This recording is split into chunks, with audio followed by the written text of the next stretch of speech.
This was a surprise without a speck of doubt because basically we knew that Bank of Japan was being cornered, but we didn't think the Americans would be joining in to help them out at this point, at least. To me, it just shows me the desperado situation of Bank of Japan where they had to ask for the U.S. to help them out, possibly inferring that Japan do have the largest amount of U.S. Treasury, and Japan does not want to go into a situation of selling them. Now, the yen had fallen to its weakest level in around 40 years. What, in your opinion, is driving that decline, and why has it become such a pressing issue for Japan's economy? Well, partly because our potential growth rate is under 2%. We are showing a comeback.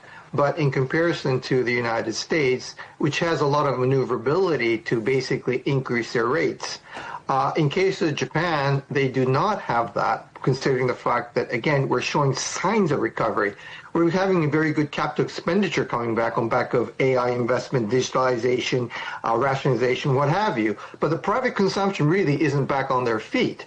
And also, if you consider the fact that, we might be seeing a first wage rise in over 20 years, but that could be washed away by this inflationary fear that we have. So we have a lot of anxiety here, and I'm very sure that Bank of Japan is not really eager to increase the rates at this point, because that would basically jeopardize a comeback scenario. And of course, currency intervention could provide an immediate boost, couldn't it? But what sort of lasting effect do you think that might have? Oh, that's a good question. And the fact of the matter is, I think it may last for maybe a couple of months. And the market participant may be quite worried about, possible intervention because it's a joint intervention. Singular intervention do not work, but joint intervention in the past has worked. So they do realize that it is not only the power, but the regulatory issues and very other issues that could, basically turn the tide around. But again, for rather short term. Because, again, I repeat the point, at the end of the day, it's the fundamentals, it's the interest rate deviations. And unless the fundamentals are at least not necessarily improving, but showing signs of improvement, I don't think the fundamentals is going to change, meaning that the trend of weakening yen will continue towards the end of the year.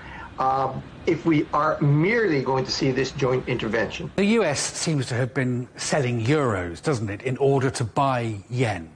Why would they not just sell dollars? Well, one of the things that I think U.S. administration had been constantly claiming is a strong dollar. And at this point, I don't think they're at the point of saying that we need to basically change the policy. So that's one of the reasons why, they don't really want to really change their initial policy or agenda that they've set.